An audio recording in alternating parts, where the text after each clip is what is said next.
Bonjour et bienvenue dans les ateliers de la mésange. Écoute et exprime tes émotions.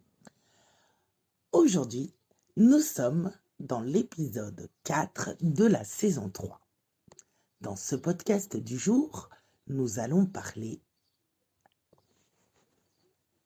du pourquoi nous avons tant de mal à dire non et quelles sont les conséquences d'accepter systématiquement tout ce qui nous est demandé, tant dans notre vie professionnelle que personnelle. Nous allons voir ensemble les impacts psychologiques et physiologiques et les conséquences sur notre équilibre de vie. Et c'est parti. Alors, imagine-toi au travail. Ton supérieur te demande de prendre en charge un projet supplémentaire. Tu es déjà débordé, mais tu dis oui, pensant que cela montrera ton dévouement et te permettra d'avancer dans ta carrière. À la maison, tes amis te sollicitent pour diverses activités et là encore, tu acceptes sans vraiment réfléchir à l'impact sur ton emploi du temps ou ta fatigue. Résultat, tu te retrouves constamment épuisé, stressé et irritable. Ce scénario te parle? Alors, pourquoi avons-nous tant de mal à dire non? Accepter tout ce qui nous est demandé peut sembler une bonne stratégie pour éviter les conflits et maintenir des relations harmonieuses. Cependant, cela peut avoir des effets néfastes sur notre bien-être mental et physique.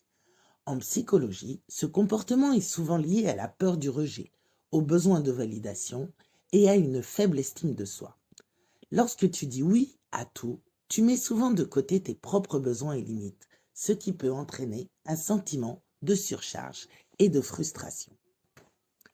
Alors dire oui à tout peut augmenter considérablement ton niveau de stress. Le stress chronique a des effets délétères sur ton corps, tels que des maux de tête, des troubles du sommeil, des problèmes gastro-intestinaux et une diminution de l'immunité.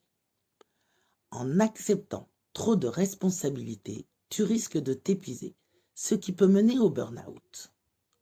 Le burn-out est caractérisé par un épuisement émotionnel, une dépersonnalisation et une diminution de l'accomplissement personnel.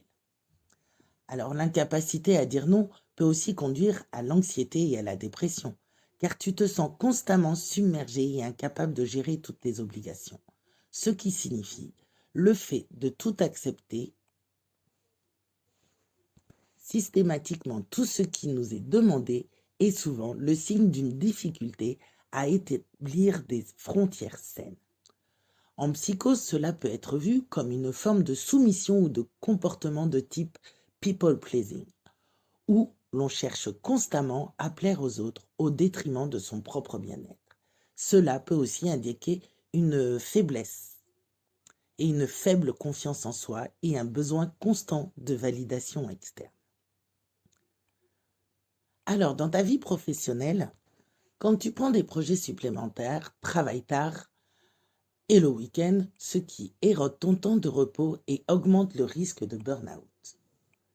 Dans ta vie personnelle, tu acceptes des invitations et des responsabilités familiales sans tenir compte de ton propre besoin de détente, ce qui amène à des conflits internes et à une fatigue émotionnelle. Alors, si je te dis quelques expressions et quelques phrases, je pense que ça va sûrement te parler. Savoir dire non, c'est dire oui à soi-même.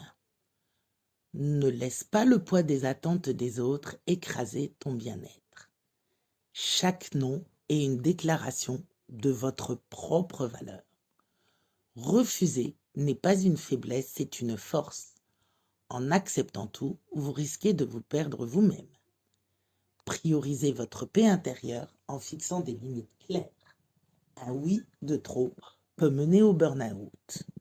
Dire non, c'est faire de la place pour ce qui compte vraiment. Ne sacrifie pas ta santé mentale pour plaire aux autres. La véritable liberté commence par la capacité de refuser. Accepter tout peut être le chemin le plus rapide vers l'épuisement. Écoutez votre cœur, écoutez votre corps, il vous dira quand dire non. La vie est trop courte pour dire oui à tout ce qui nourrit pas votre âme. Dire non, c'est protéger votre espace mental et émotionnel. Apprenez à dire non sans culpabilité et à dire oui sans regret. Alors, reconnaître l'importance de dire non est la première étape pour retrouver un équilibre de vie saine. Apprendre à écouter ton corps et ton esprit et mets en place des limites claires. N'oublie pas que prendre soin de toi n'est pas égoïste, c'est essentiel et que tu es précieux.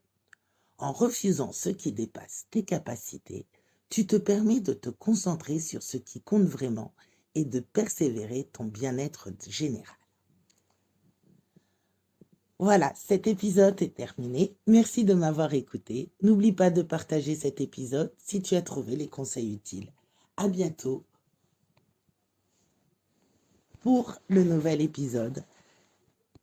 Une méditation que tu trouveras sur ma chaîne sera disponible sur le même thème. Je te dis à bientôt. Merci d'avoir écouté les ateliers de la Mésange.